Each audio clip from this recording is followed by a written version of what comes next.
গড়ি আর কালুর সবই মাত্র বিয়ে হয়েছে, কিন্তু তারা প্রত্যেকটা পাখিদের থেকে অনেকটাই অলস। তাদের ভাবনা চিন্তা ছিল অন্যকে ঠকিয়ে নিজেদের পেট চালানো। কালু, আমার সুন্দর পতি, যাও যাও, আমার জন্য কিছু খাবার নিয়ে আসো। কাল থেকে শুধু না খেয়ে বসে আছি।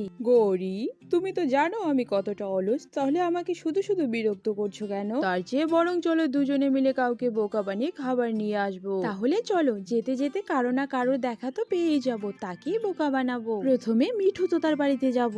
এই কামচোর কাকদুটো ছিল ভীষণ ভাবে মিথ্যেবাদী। উড়তে উড়তে তারা মিঠু তোতার দেখা পেয়ে যায়। এরপর শয়তান কালু সেই মিঠু তোতার সামনে দাঁড়িয়ে ন্যাকা কান্না কাঁদতে থাকে। মিঠু, আমার মা না 3 দিন ধরে অসুস্থ, টাকা নেই বলে ওষুধ কিনে খাওয়াতে পারছি না। মিঠু, তুই আমাকে কিছু টাকা ধার দিবি? আমি তোকে পরে দিয়ে দেব। প্লিজ দে মিঠু, প্লিজ মিঠু ভাইয়া, আমাদের 500 টাকা দাও। আমার শাশুড়ির শরীরটা খুবই খারাপ, তুমি আমার শাশুড়িকে বাঁচাও। তাদের এই কান্নার সাথে সাথে তাদের মায়ের কথা শুনে তাদের উপর মিঠু তো তার মায়া আরো বেশ কিছুটা বেড়ে যায়। আরে আরে, তোমরা কান্না করছো কেন? আমি তো আছি তোমাদের পাশে। এই বনে পাখিরাই তো পাখিদের পাশে এসে দাঁড়াবে, আমাকে আর ফেরত দিতে হবে না। তোমার এই ঋণ আমরা কখনো শোধ করতে পারবো না মিঠু। কই দাও দেখি 500 টাকা। হ্যাঁ হ্যাঁ কালু, এই যে নাও 500 টাকা, আর যাও তাড়াতাড়ি ঔষধ নিয়ে আসো। এরপর গড়ি ও কালু সেই টাকা নিয়ে সেখান থেকে খুব তাড়াতাড়ি করে চলে যায়, আর সেই টাকা দিয়ে তারা 2 প্লেট বিরিয়ানি কিনে নেয়।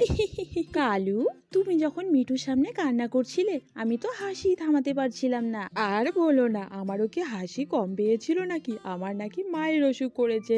চলো খাওয়া শুরু করি। এরপর সেই শয়তান দুটো কাক সেই বিরিয়ানিগুলো খুশি খুশি খেয়ে নেয়। এভাবে সেদিনের দিন কেটে যায়। পরের দিন সকালে গৌরী, আজকে ভাবছি টুনির কাছে যাব, সে নাকি অনেক দয়ালু, তাই তার কাছে গিয়ে ছেলের নামে ন্যাকা কান্না কাঁদতে থাকবো। আরে বাহ কালু, তোমার বুদ্ধি আছে মানতে হবে, বেঁচে বেঁচে সে সরল পাখিগুলোকে বেঁচে নাও। পরের দিনও সেই শয়তান দুটো কাক টুনির কাছে যেতে থাকে। এভাবেই তারা দিন চালাতো। টুনির সামনেও তারা একইভাবে ন্যাকা কান্না কাঁদতে শুরু করে দেয়।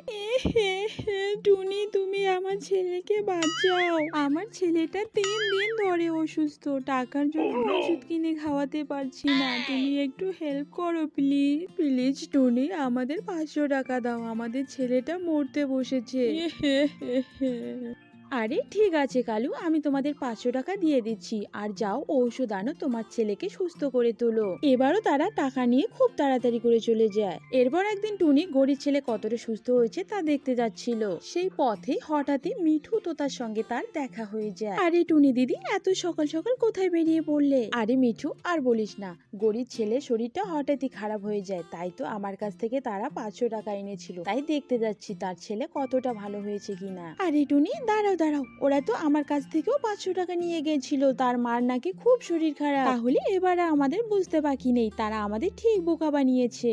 এবার আমারও তো তাই মনে হচ্ছে মিঠু। তাহলে চলো মিঠু, তাদের বাড়িতে আমাদের বোকা বানানোর উচিত শিক্ষা দিয়ে আসবো। চলো, আর একটুও দেরি নয়। অনেক রাগে তারা শয়তান কাকেদের বাড়িতে চলে যায়। শয়তান গড়ি আর কালু, তোমরা এভাবে আর কতদিন অন্যকে বোকা বানিয়ে টাকা নিবে বলো তো? তোমরা কি ভেবেছিলে আমাদের? মনে হচ্ছে আমরা কোনোদিন জানতে পারবো না, তাই না? টুনি, আমাদের ক্ষমা করে দাও, আমরা অনেক বড় ভুল করে ফেলেছি। টুনি, মিঠু, আমাদের ক্ষমা করে দাও, আমরা কখনো এরকম করবো না। এরপর টুনি আর মিঠু তোতা তাদের কোনো কথা না শুনে তাদের অনেক মার মেরে দেয়।